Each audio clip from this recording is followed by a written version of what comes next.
मजीद तफसीलात जानते हैं, हमारे नुमाइंदे समीर हुसैन हमारे साथ टाइम पर मौजूद हैं। जी समीर, बताइएगा क्या तफसीलात। साब अदालत में आज अल अजीज़िया स्टील मिल रेफरेंस की समाअत हुई है। साबिक वज़ीर-ए-आज़म मियां मोहम्मद नवाज शरीफ बर वक्त अदालत पहुंचे थे।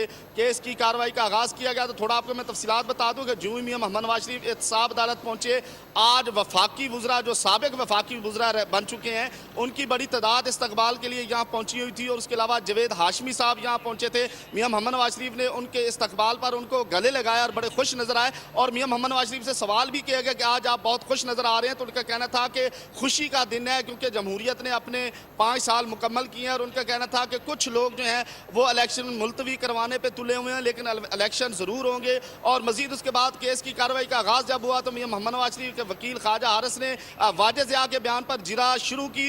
तो वाजिद ज़िया ने मियां मोहम्मद नवाज शरीफ के हवाले से कहा कि अल अजीज़िया और फ्लैगशिप और दीगर हवाले से उन्होंने सवालात के जवाब दिए और जिस पे इतराज़ात भी किए गए। और वाजिद ज़िया की तरफ से भी कहा गया कि मियां मोहम्मद नवाज शरीफ के 88% जो मुनाफा था वो हुसैन नवाज के जरिए ट्रांजैक्शन के थ्रू जो है इनके अकाउंट्स में ट्रांसफ़र हुआ। तो जिस पर इतराज़ किया गया ख्वाजा हारिस की तरफ से और कहा गया कि मियां मोहम्मद नवाज शरीफ के हवाले से ये पहले भी ये बयानात आपने दे चुके हैं, तो दोबारा दोहरा रहे हैं, जिस पे ये सवालात का सिलसिला जारी रहा अदालत बहुत के अंदर। शुक्रिया समीर हुसैन तफसीलात से आगाह करने के लिए।